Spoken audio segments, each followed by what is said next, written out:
सारी पार्टियां गांव, गरीब, किसान, मजदूर, दवा, शिक्षा यही बात कहती हैं। क्योंकि आप तो ग्रामीण क्षेत्र से हैं, यहाँ पे एक मूलभूत समस्या ये रहती है कि गांव के जनप्रतिनिधि प्रधान भी होते हैं और सदस्य भी होते हैं। यदि आप सत्ता में आती हैं तो सदस्यों के लिए क्या आप अनोखा काम करेंगे?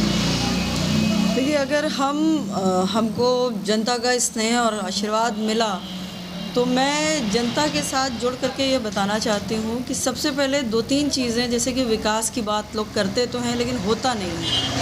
आपको और कांग्रेस ने आज तक जो भी कहा है वो किया है। पहले तो मैं विकास की बात कर रही हूँ, जिस तरह से विकास के नाम पे सिर्फ जर्जर ज़मीनें और सड़कें दिख रही हैं, रास्ते इतने ख़राब दिख रहे हैं। महिलाओं की सुरक्षा की बात करूँगी आपसे।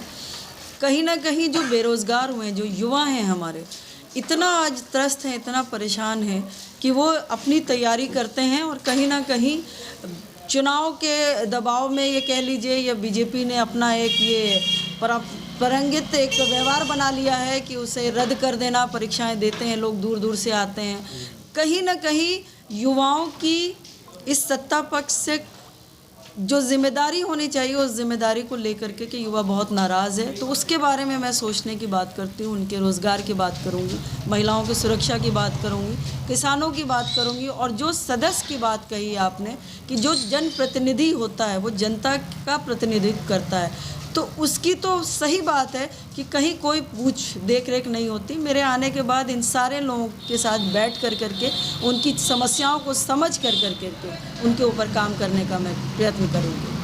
Get heavy discount on all grocery items. Only on wildblossom.com. Fast? No, it's super fast.